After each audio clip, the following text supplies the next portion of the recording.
Good evening, good evening. Once again, let's hear it for Ron Mahdi and the Rightly Guided Ensemble.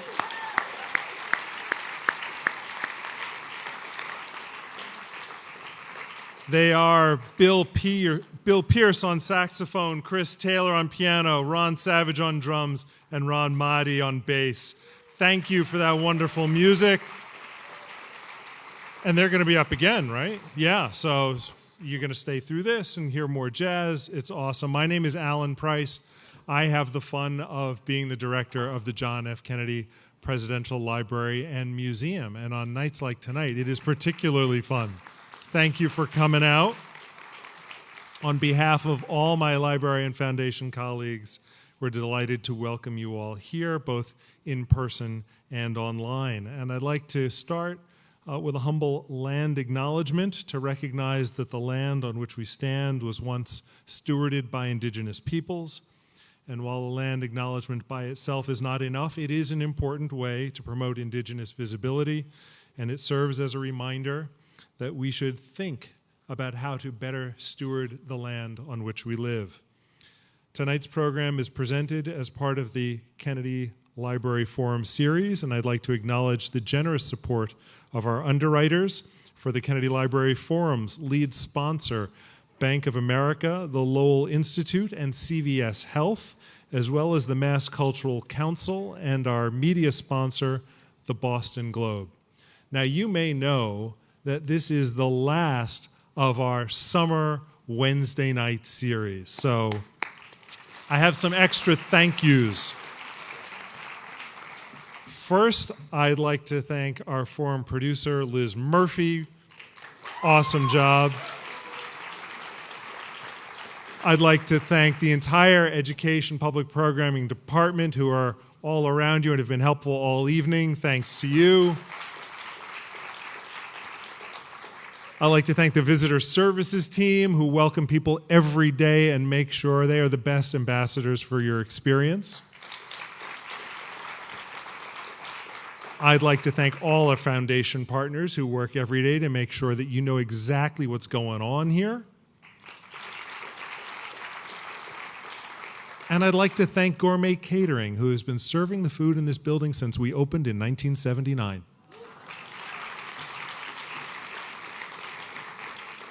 This is why my job is fun. I just get to say thanks. They do all the heavy lifting.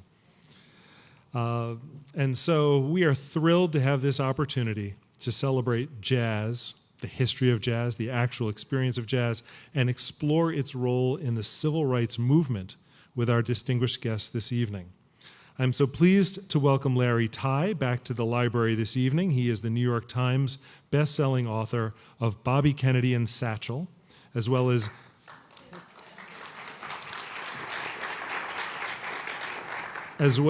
Demagogue, Superman, The Father of Spin, Homelands, and Rising from the Rails, and co-author with Kitty Dukakis of Shock.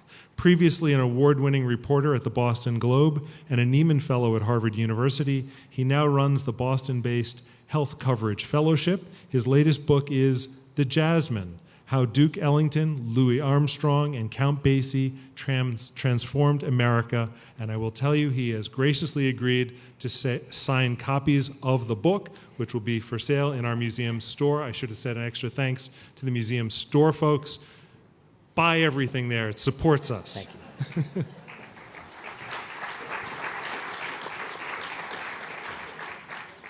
And I'm also delighted to welcome back Jared Bowen, our moderator for this evening, the host of The Culture Show, an awesome daily radio program and podcast on 89.7 GBH. He is also the Emmy Award-winning executive arts editor at GBH, exploring the creative process through a lively mix of local and national artist profiles, performances, and exhibitions. He is also a special correspondent for the PBS NewsHour and covers the latest happenings in the region's theater, art, music, dance, and film scenes on GBH's Morning Edition and Boston Public Radio. Please join me in welcoming our special guests.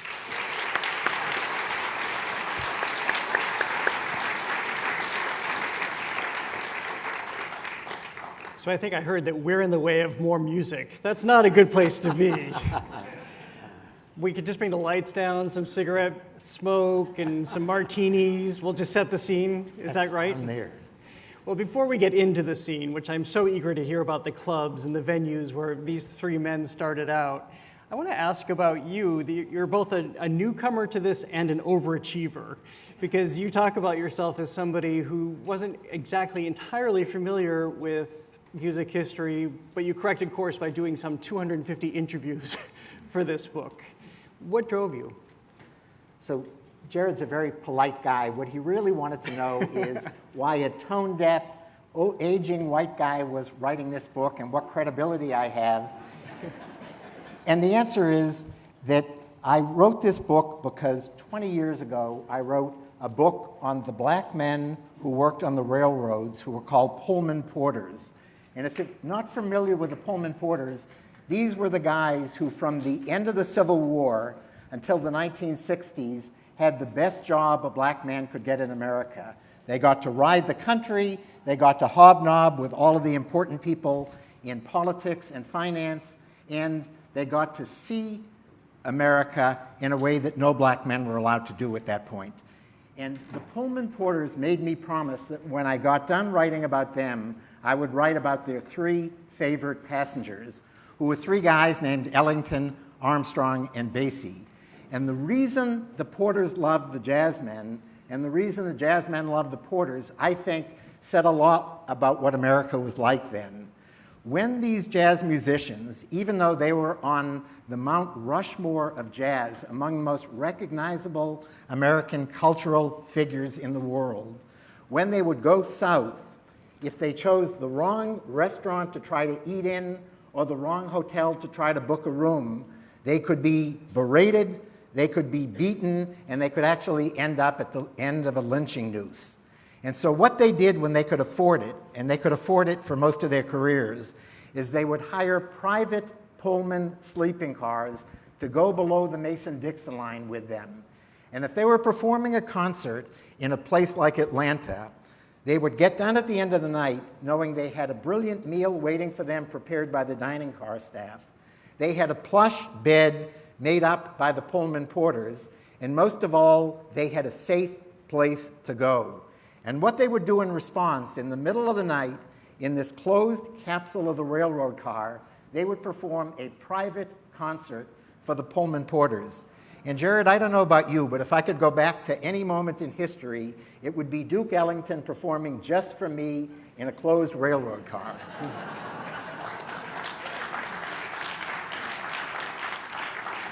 We'll go back to some of that history as we move through this conversation about these men, but you also write at the beginning of the book that as iconic and monumental as these men are, as much as we know their music, we don't know as much about them. How much of them is shrouded and you were able to bring forth? So a fair bit was shrouded, and I hope I was able to bring forth some things. But if I could take 1 minute, and I promise not to be this long-winded on every answer, but a minute to just tell you about the three different places these guys, who were all born within 5 years of one another at the turn of the last century, but grew up in entirely different worlds. Louis Armstrong grew up in a part of New Orleans that was so rough and tumble it was called the battlefield. And his life was literally saved at age 13 when a New Orleans detective plucked him off the streets and put him in reform school. And I say his life was saved because most of the kids he was with on the streets never made it beyond their teenage years.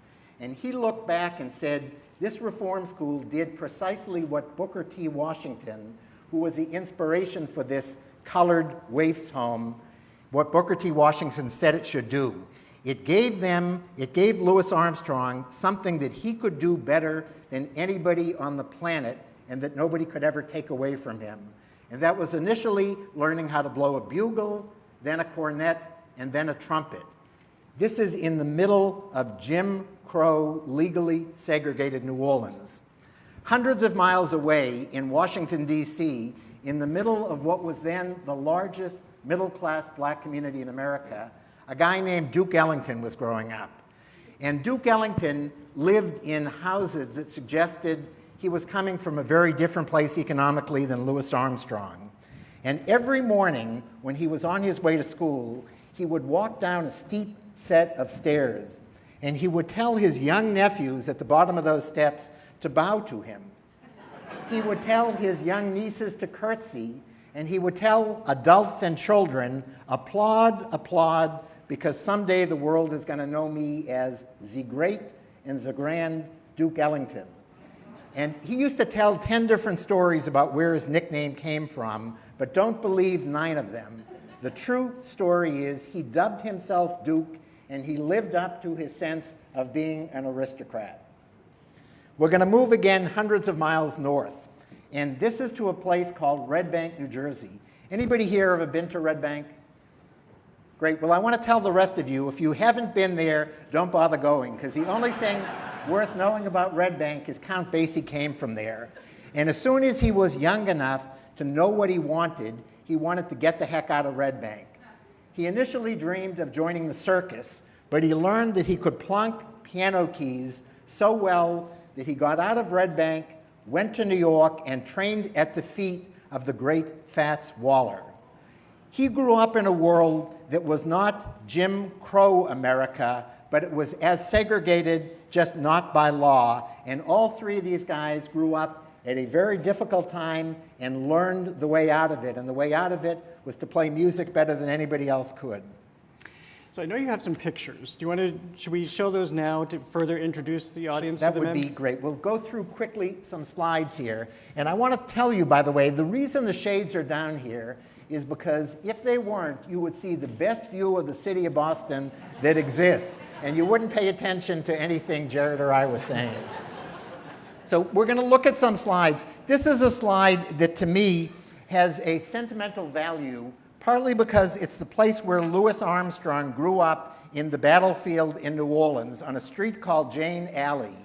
But the real reason it has sentimental value is while Louis Armstrong, if you go to New Orleans today, you will fly into Louis Armstrong Airport.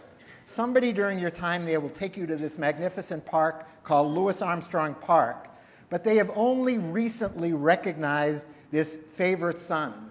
And where he grew up is torn down, and no plaque other than in the street itself, there's a little sticker saying this is where Louis Armstrong grew up. Could we have the next slide, please? This is Louis Armstrong with his sister, who for some reason got named Mama Lucy, and his mother, who was the woman in the world, the person in the world that he most adored. And what's missing in this picture is his father, and that's because his father was missing from his life. All 3 of these guys, I'm not a psychologist, and I'm not sure what it says, but they all had mothers who adored them and fathers who disappeared much too young. Could we have the next slide?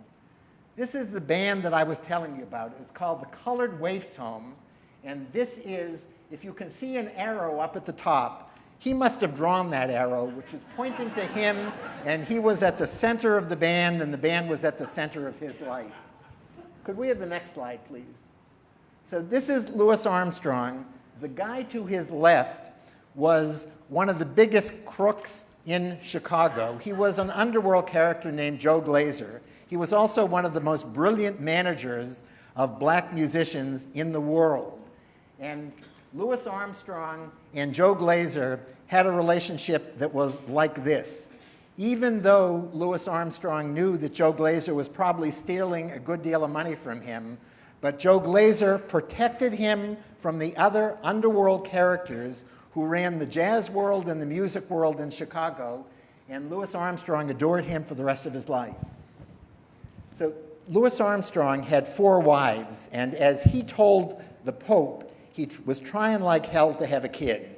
And he never succeeded, but he adopted his nephew, Clarence, and treated him like his son. And the good news was that Clarence had an amazing life with Louis Armstrong. The bad news was when Clarence was a young boy, they weren't watching him at one point, and he fell off a patio onto his head, and he had issues that stuck with him for the rest of his life. But thankfully, he had a wannabe father, Louis Armstrong, who took care of him. Could we have the next slide? So this is Louis and his longest lasting wife, his 4th wife, who he cheated on much less than the first 3 lives, and who adored him enough that she stayed with him even though she knew just what he was doing. This is Louis with the Pope, one of 2 popes. Louis Armstrong said he was told before he met the Pope that you should bow down in front of the Pope, that was just people kneeled. And he said, I bow down before no man. And then he bowed down in the first 2 seconds that he met the Pope.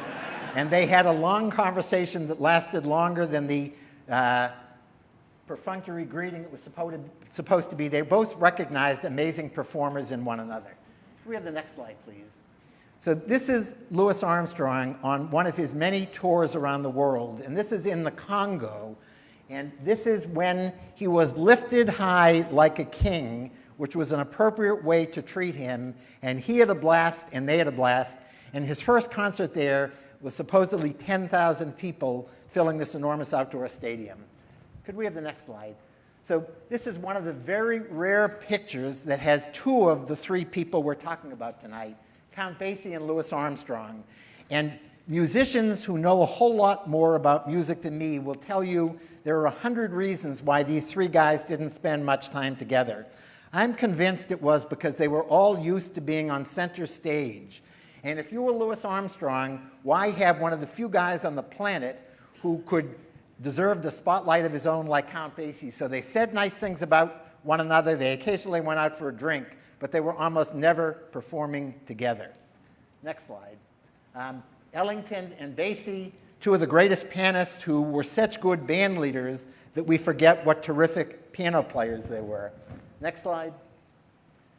So I don't have to tell you who these 2 guys were. And look at that, the way Louis Armstrong lit up any stage that he was on. And if I were Duke Ellington, I wouldn't want to be next to him either very often. Next slide, please. This is the Duke and his son Mercer, who made the mistake of leaving his job to go work with Duke, managing the Ellington band and playing. And he realized you don't want to be named Ellington in a band that is all about Duke Ellington. This is 2 members of the royalty of the world greeting one another. Next slide, please. This is a president. We're in the Kennedy Library, so I won't say anything cynical about an ex-president, but this is for his 70th birthday, the White House had a party for Duke. And Richard Nixon said, Pat and I are going to bed early in the evening. You take over the house. And they had a blast that night. I don't think the White House has ever rocked like it did that night. This is Duke experimenting. Next slide, please. This is with his amazing wardrobe. He had endless trunks going with him, and he had one of the most elegant wardrobes of any musician ever. Next slide, please. This is Ellington and his love of trains. We all know about his love of subways. Would take the A train. This was his love of, I think, a Pullman car behind him in the band, and Ivy Anderson, one of his great vocalists, with him. Next slide, please. So the thing to notice on this slide is not about the baseball, and these guys would actually often challenge Negro League baseball teams because they were doing much of the same circuit and they had fun on the road. The thing to notice is in the left, as I'm pointing here, the hotel, the motel, the Astor Motel, and the sign colored there. Next slide, please. This is Ellington, who spent his life chasing or being chased by women, and this is one of his publicity photos. Next slide, please. This is Duke as a young royalty, long before he had the name Duke. Next slide. This is Count Basie at their home in Freeport with his dog and his instrument. Next slide. Basie in one of his many trunks, 3 of his many, 4 of his many trunks. Next slide. So everybody recognizes the guy over his shoulder there, who is Jesse Jackson, and the woman to his right is, and Count Basie, who in later life, now you have to imagine this, he was suffering from such bad arthritis that he had to ride a scooter for much of his later life. And can you imagine what it was like trying to play a piano? But he did it. Until he died, he was playing the piano somehow. Next slide, please. So a guy who was his backup singer. And the, next slide, please. So Basie loved model trains, and he lived nearby the Duke Ellington's son Mercer, and they used to race their model trains in their neighborhood in Queens. Next slide, please. So Count Basie and his wonderful wife, Catherine, had one child, and she had more disabilities. Somebody gave me her medical report, and her physical and mental disabilities were enough to fill 10 pages. In those days, the diagnosis, the prognosis was that she wouldn't live beyond her teen years, and the suggestion was that she be institutionalized, and they wouldn't hear of it.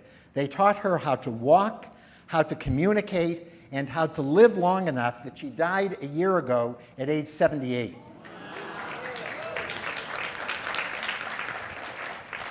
So Count Basie entertaining the troops, and Count Basie looking dapper. And this is a rare picture of Count Basie's father, and the next one is a rare picture of his mother. He adored his mother, he tolerated his father, and I think that's enough slides. Back to you, Jared.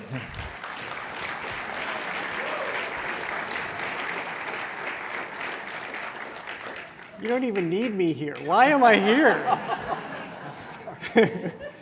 So let's go back to these men. Can I interrupt for 1 second? No, you cannot. You cannot. He runs the best culture. There's no show anywhere in public radio or any radio like what he runs here. And he is here because he gets the notion of how politics and culture and everything intersect in a way that nobody in the world of the media does. So that's why you're here.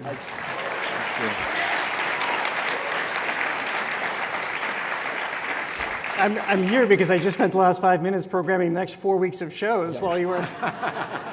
So we'll go back to these men who you just described. Now we have the visual. We have the sense of who they became. We have the sense of how they grew up. They also crafted their stories even before we could really digest them, even before their contemporaries could digest them. They knew that they were forming their own stories, their own myths to some degree. How did that come to the fore for them? So I love that question, and it is so true about all of them. All of them wrote memoirs. Count Basie wrote a memoir that only 3 people on the planet have ever read. Count Basie, his ghostwriter, and me because I had to. And it was like a travelogue, and anytime he got anywhere interesting, he'd say, I'm not going to go into that. And I'm thinking, why did you write this memoir? Duke Ellington wrote a memoir that was characteristically Duke Ellington, which was giving us, as you said, he was scripting his story, and it was the grand aristocratic story. And he had only nice things to say about people that I know he didn't have nice things generally to say about, but he did it in a grand style.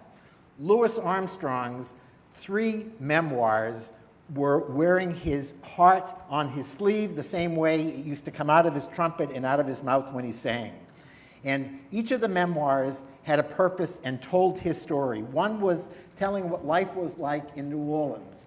And he used to be accused, and there's nobody in the world that was more unfairly accused of being an Uncle Tom or an Aunt Jemima. And he wanted to set the record straight. And he told us about what life was like on New Orleans, where he had to go out and do a street hustle from the time long before his teenage years. He told us in the second memoir a little bit more what his general life was.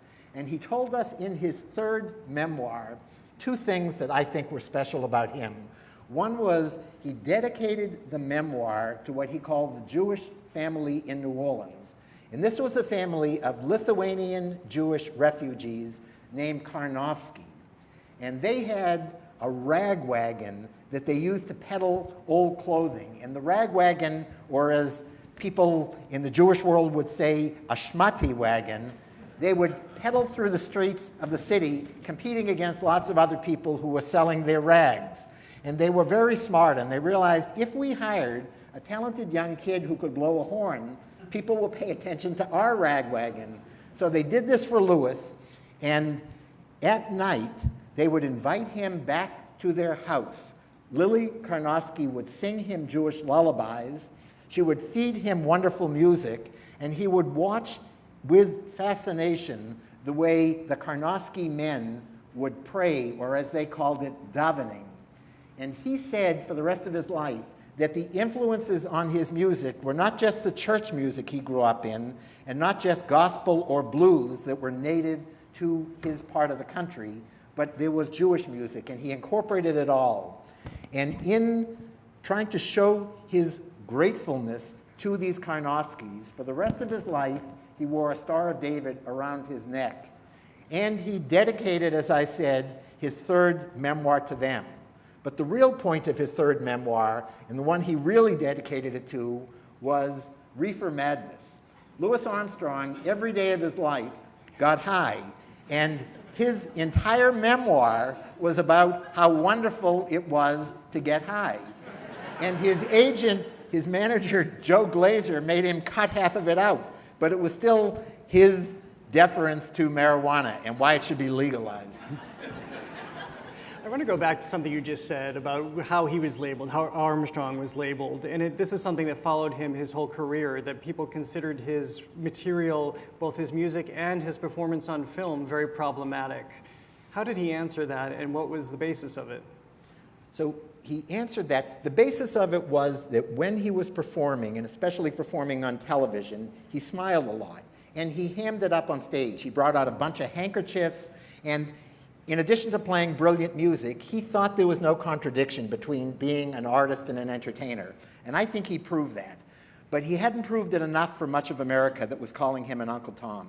And it was mainly young punks like me and young black activists who said he was an embarrassment, that he should not be catering to white audiences, not be hamming it up. So he answered them one day when, in 1957, a young college reporter showed up in his hotel room and said, "Mr. Armstrong, do you have anything to say about the signature civil rights issue of the moment?" And that was, in 1957, Little Rock, Arkansas. And 9 young black students were going to integrate the all-white Central High School. And there was a racist governor whose name was not George Wallace, it was Orville Faubus, who said, "You will integrate this high school over my dead body." And the reporter wanted to know, what do you think about what the governor is doing and what the president isn't doing, because he isn't doing anything. And Louis Armstrong called the governor a word that begins with M and ends with R and has mother somewhere in between. And in the family newspapers, it became translated as, "The governor is an uneducated plowboy." He called our war hero president, Dwight Eisenhower, a gutless so-and-so. And this created a different kind of waves. He was being called by some people an Uncle Tom. Now he was being called by especially the Southern press a unpatriotic American. How could he take on war hero Dwight Eisenhower? But there was one person who listened to him, and that was a person in the White House named Dwight Eisenhower. And not long after Louis Armstrong did it, and I cannot prove cause and effect, but not long after Louis Armstrong called him out, Dwight Eisenhower sent in federal troops to protect the Little Rock Nine. And I'm convinced that the person who had the biggest courage in telling him that he was gutless was Louis Armstrong, and I think he had the biggest effect in changing the story in Little Rock.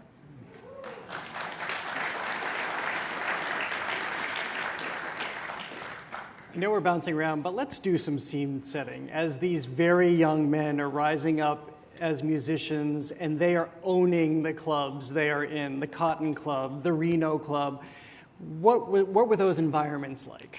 So real quick stories about the scene with each of them. The scene where Duke Ellington rose up was, as you said, the Cotton Club. And you got to picture what this club was like. Number one, it was owned by a guy named Auni Madden, who was one of the biggest gangsters in New York. And the reason the gangsters wanted these clubs, which were known in that era as speakeasies, was because it was during Prohibition, and it was illegal to sell alcohol. So they got a lot of people together to supposedly watch entertainment, and under the table, they sold them the liquor that they bootlegged. So they were making it by producing it, making it by selling it, and jazz guys were a good way of filling up the club. And Duke Ellington had to make his way through the Cotton Club when the motif at the Cotton Club was plantation, and when the music was being marketed as jungle music.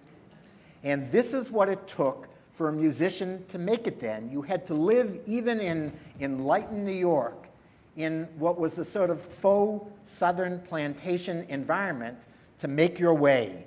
And the Cotton Club had a radio hookup. They didn't have a show like the Culture Show, but they had a radio hookup, and that radio hookup ensured that people from Nebraska and Idaho, the first thing they wanted to do when they got to New York was, let's go hear Duke Ellington, who we've been listening to every Saturday night at the Cotton Club. So it ensured that they were going to get audiences that were overflowing. Hundreds of miles away in Chicago, Louis Armstrong was trying to make his way. He had been invited to Chicago by a guy named King Oliver, who he knew from New Orleans, and he was invited to be a sideman in King Oliver's band. But pretty quickly, Louis Armstrong's second wife, a magnificent woman who recognized early on that Louis Armstrong, her name was Lil Hardin Armstrong, but she was known by everybody as Hot Lil, because she was the piano player in Louis Armstrong's early band. And she knew that Louis Armstrong should not be a sidelight. He ought to have his name up there in headlights. Oliver was a king, he was only a duke, but he was the great star. And through a set of recordings that may have been, and our jazz musicians will tell me if I'm wrong, but I think they still go down as the greatest set of recordings ever in the history of jazz, known as the Hot Fives. They were recorded in a postage stamp size portable studio in the middle of the Chicago Loop. But they had Louis Armstrong. The breakout piece, the great breakout set of recordings for jazz, the breakout for Louis Armstrong, and he never looked back.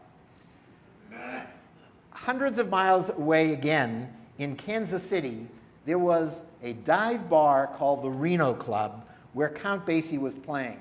And had that dive bar not had a radio hookup, he might have still been a bum in Kansas City playing to nobody, which is what he was essentially then.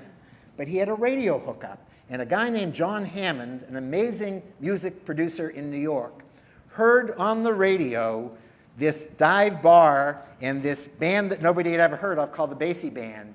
And John Hammond thought it was so great that as soon as he could, he jumped on a plane, went to Kansas City, signed up Basie, and Kansas City Swing and Count Basie both took off.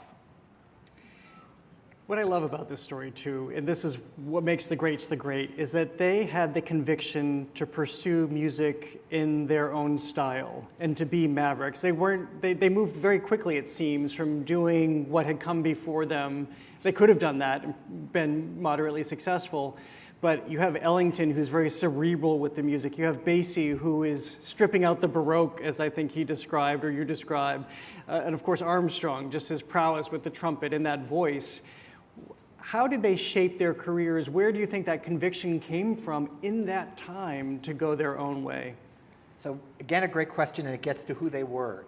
The question with Count Basie was, he may have been, I think, certainly the greatest jazz band leader ever, and maybe the greatest band leader in American history, because he knew how to pull things out of his very distinguished sidemen and sidewomen that nobody else could have. But more importantly, he didn't mind being out of the spotlight. And I think that goes back to, and again, I'm not a psychologist, but I think it goes back to his youth, where there were all kinds of secrets in the Basie household, including a brother, an older brother that he didn't know he had. And he never believed in telling full stories to the public, and the best thing to do was hide behind the piano and be a band leader who could bring out the best of his band. Duke Ellington could do everything. And Duke Ellington, we would be sitting here talking about Duke Ellington if all he did was compose 6,000 songs. We would be talking about Duke Ellington if all he did was know how to arrange and to lead a brilliant band.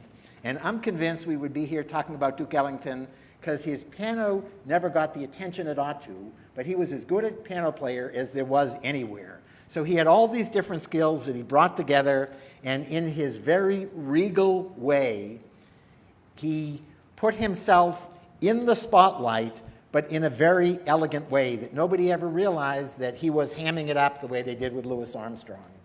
And Louis Armstrong was a guy who we know that he could hit notes on the trumpet that nobody else could ever hit. And I don't have to tell you what a great trumpet player was. I may have to remind you that his voice was as compelling an instrument as his trumpet. And we all know what that voice sounded like. In Chicago, in his heyday, young kids used to go when they were driving in a car, they would stick their head out of the window in the middle of winter, hoping to catch cold so they could sound like Louis Armstrong. His voice alone was enough to make him a star. And I'm convinced it wasn't because he had a great voice, it was that he had a voice with so much heart and so much feeling that he could take garbage songs, and no offense to anybody, but he could take songs like Hello Dolly and It's a Wonderful World and make them into songs that you wanted to listen to day after day, because he was Louis Armstrong. What drove these men to perform? How did it sustain them? I think you wrote that they were, at least one of them, maybe all of them, performed 15,000 shows in their lifetime. They were on the road more than they were off it. So I don't know about you, and you will probably have a 50-year career that's successful, but the idea that all three of these guys had a career that not just lasted, but lasted at the top of the heap for a full half century is amazing. And what drew them initially was wanting to get the heck out of where they were living, New Orleans, Washington, or Red Bank. What drew them at a little later period was wanting to make a name and make a good living. And it was not easy, as the Pullman Porter showed us, it was not easy for black men to do that in that era.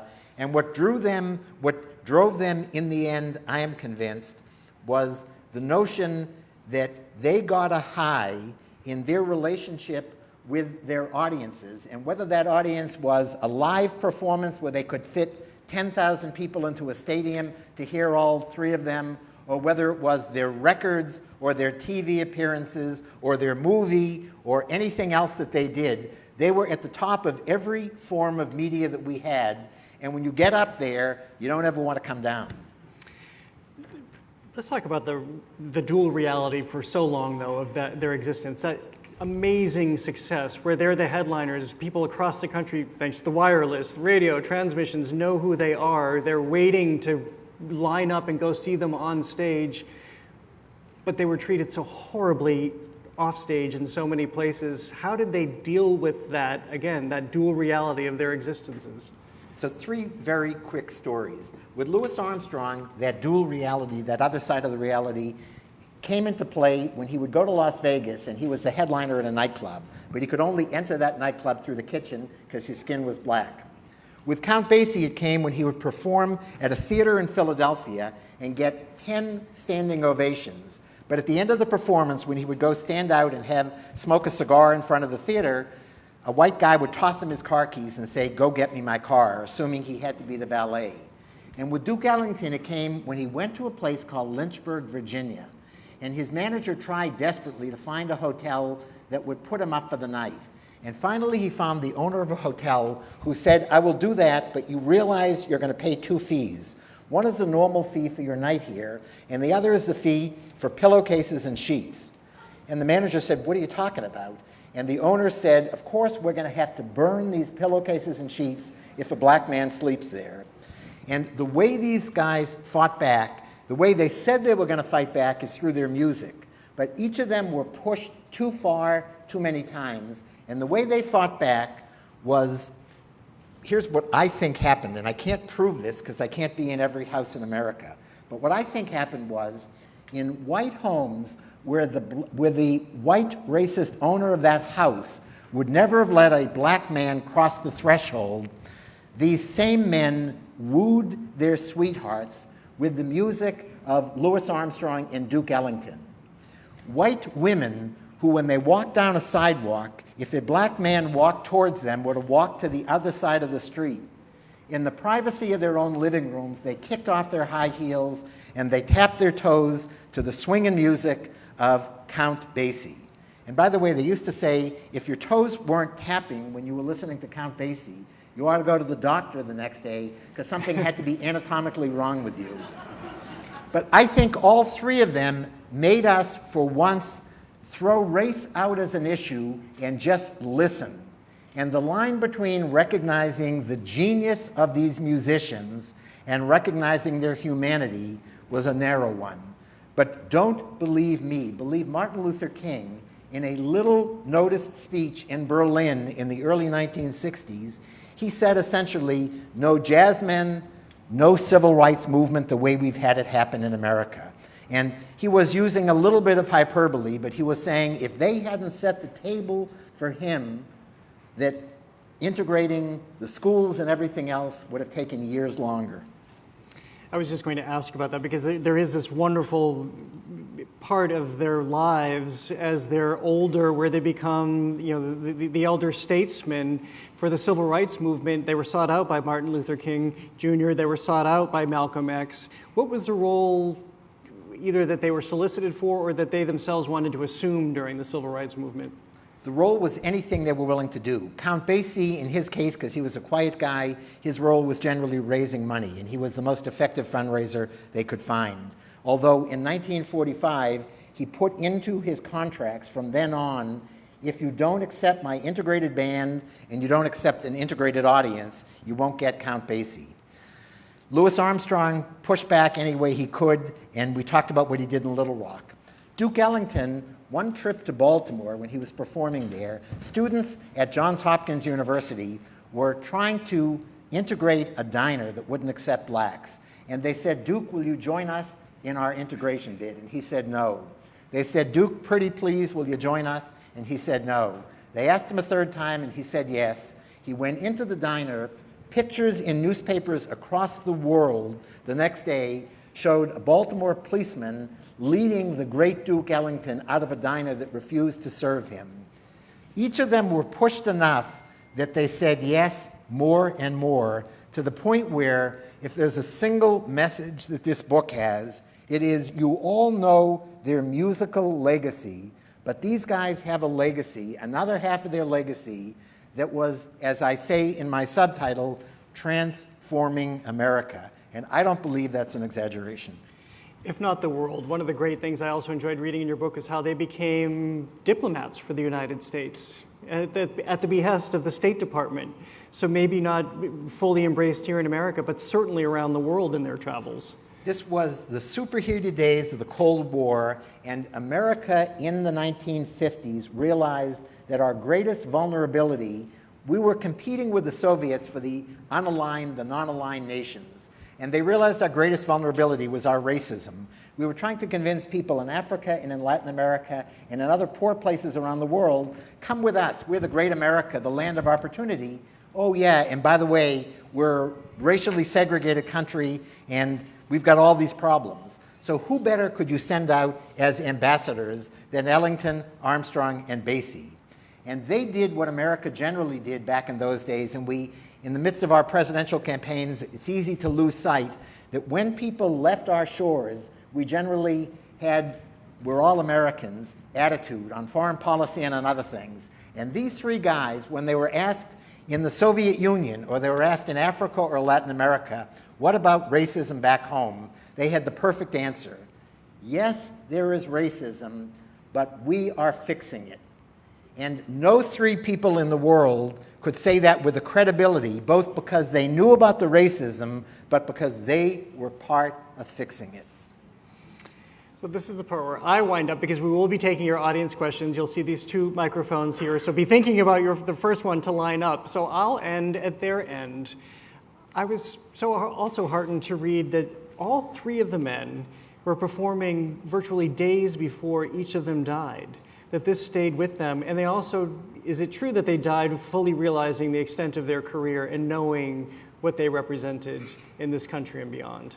So I want to say, I'm heartened to hear that you made it to the end. Very few interviewers have the time or the inclination to finish something. So at the end of their lives, they all totally understood the impact they had had, and yet they all were, in a way, they would be incredibly shocked to see that 300 people would turn out not just to hear great jazz music, but to hear a conversation about their lives. The notion that they would last what I think is going to be forever, I think is something that was even beyond their wildest dreams. They watched the forms of jazz change during their life, where they were known in the era of Miles Davis and other beboppers. They were known as moldy figs, as sort of the old guys and what they did. And the idea that over time, the beboppers would acknowledge them, and that when I did my 250 interviews, I interviewed what I think are some of the greatest jazz musicians in the country, including Wynton Marsalis and John Batiste and a guy named Bill Clinton, and all of them said, we stand on the shoulders of these three guys who came before, and that would be the part of their legacy that they would most cherish. Well, let's invite your questions up now to...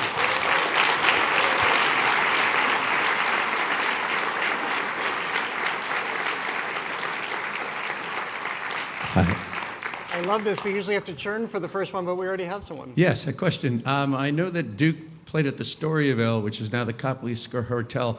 If I were to do a walking tour in Boston, beginning at the Storyville, Copley Square, where would we walk to see where these three guys played in our city?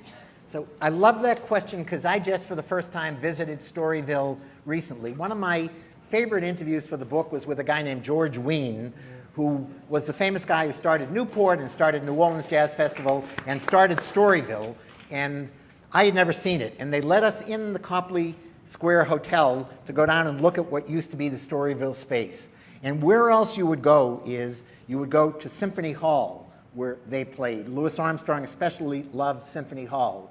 But you would go well beyond the city of Boston. You'd go to Cape Cod, and you'd go to Salisbury Beach, and you'd go to Maine, because in the summer, when it was stiflingly hot in New York City, these guys did what all their fans were doing, which was get the heck out of New York and go places where their audiences were and where they could have fun and go swimming and have a cool ocean breeze, and you'd go everywhere. The question is where you would go today in terms of hearing jazz in Boston, and there are places, but I would love to see, I don't believe, people have been asking, is jazz dead, for about 100 years that I know about, and I don't think jazz will ever die, but the question of whether it will ever have mass audiences other than at the occasional jazz festival, I hope is one that we answer in the affirmative.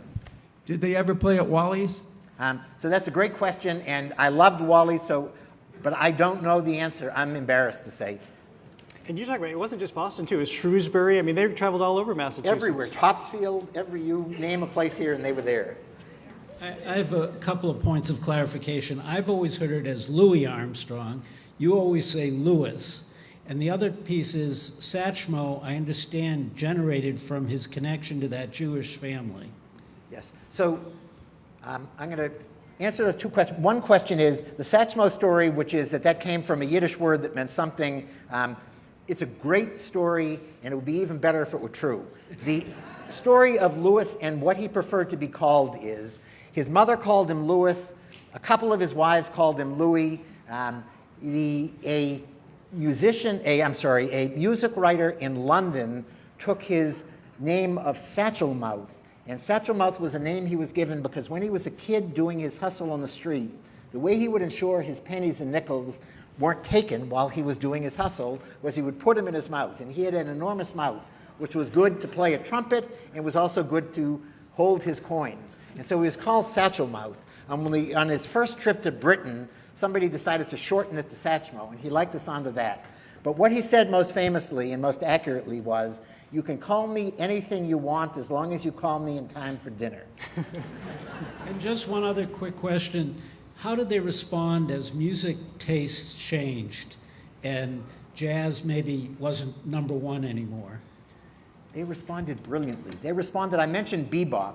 They responded by doing every new kind of music, that anything that came along, whether it was Bob Dylan and folk or the Beatles, these guys grabbed onto it. They took songs like Hello Dolly and Wonderful World and made them famous. But I want to tell you a very quick story in terms of the influence they had on a musician who I grew up liking a lot.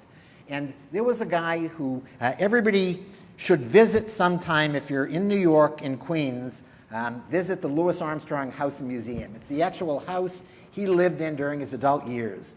And the Louis Armstrong House, which is a brilliant museum, wanted to do a fundraiser. And there was a guy who lived not far away that they decided could help them with a fundraiser, this guy who I grew up liking named Paul McCartney.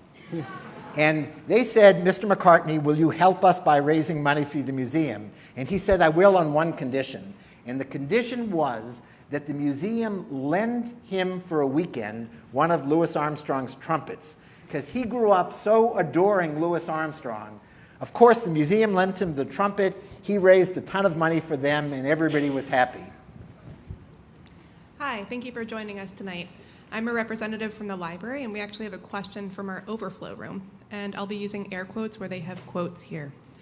At what point did this race music come to be considered elegant and America's gift to the world? What was the turning point?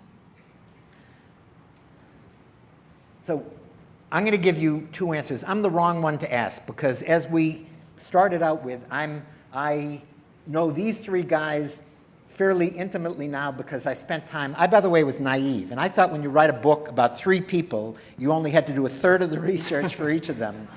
And when I ended up printing out at the end all of my notes from my readings and all of my notes from my 250 interviews, there were 8,500 pages. It was 3 times what I would normally do. But when the jazz became recognized as the all-American music, I'm going to give you a self-serving answer, which I also believe is a true answer. And it became the world's music when you had people like Ellington, Armstrong, Basie, Dizzy Gillespie, all these musicians who in their era took the music across America and around the world. And before then, there was jazz, but it was not jazz that was celebrated as the most authentically American and this incredibly popular music form. And they helped in that critical bridge period. Would the jazz age have existed without them? Probably. Would it have become popular without them? Probably. But it's like what Martin Luther King said, it just wouldn't have happened as quickly and as resoundingly. Hi, how you doing, Larry? I just wanted to ask a question about the women of jazz, who might have been part of this whole exploration that you had with Duke Lewis and Count Basie in your book. Is one. Great. So I want to just say that that is a question that a wonderful, multiple Grammy Award-winning musician from the Berklee School, Terry Lynn, everybody, I think she's how we got our wonderful band here tonight, Terry Lynn Carrington, whose father played with Count Basie, but she asked me that question. How can you call, I want to help you with your book, but can we think about maybe a different title than Jazzmen? And she did end up giving me an interview, and I want to explain why it's Jazzmen. And it's Jazzmen because there were in that era 2 stigmas. One was the stigma of race, and the other was the stigma of gender.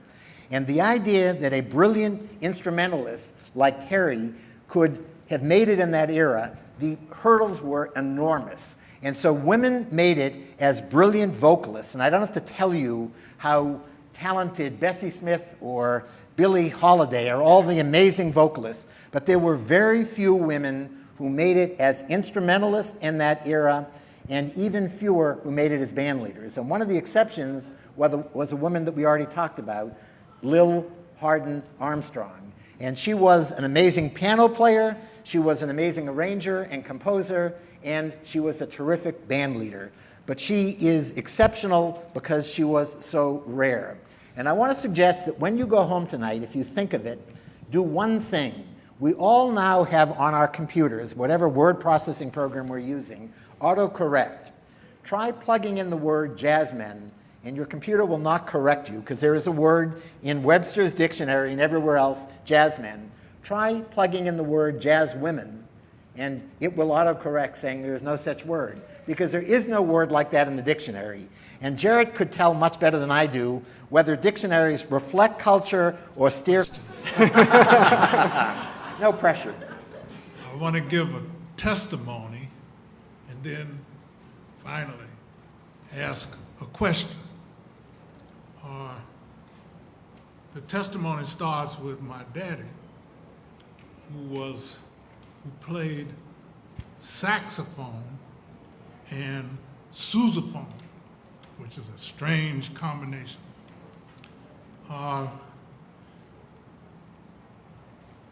And fast forward to when I was 3 years old, and we were visiting relatives in New York City. And we went to see Duke Ellington.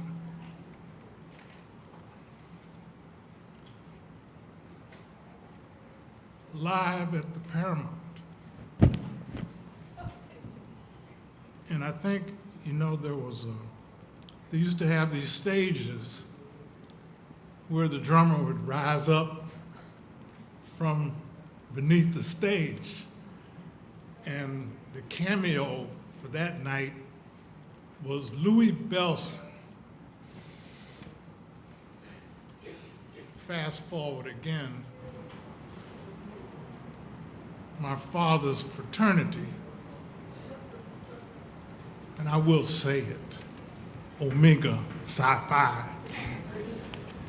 but it could apply to other fraternities. They had fundraisers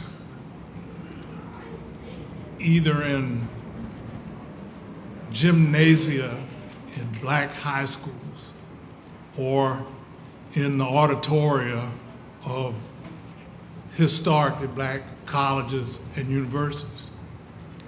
So they came to Florida A&M University, Lionel Hampton, Duke Ellington, so on and so forth.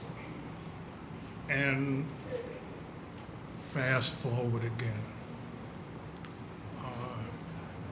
One of the venues where these big bands played as recently as summer of '65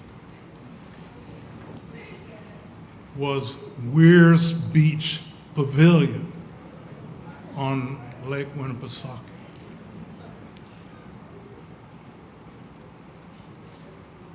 And I saw the Count there and danced to the music. And then the question, did any of these guys play at Lenny's on the Pike? So it's going to take somebody much smarter than me to answer the last part, but I just want to tell you how jealous I am of you hearing the Count and the Duke at those great settings live. And that seems like, I want to just say one last thing in closing. Are we off? So first of all, you've eaten your spinach and you're going to get a second dessert with the band coming on after we're done. But I just want to say Jared has an incredibly busy day today and yesterday, and the idea that he took time out to come here, let's give him a great round of applause.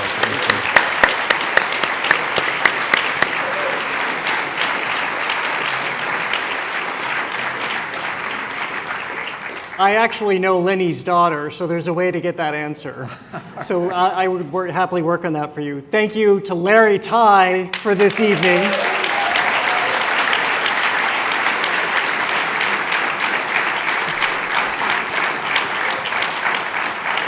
This has been a great pleasure, and I really did read it all. I enjoyed every last word.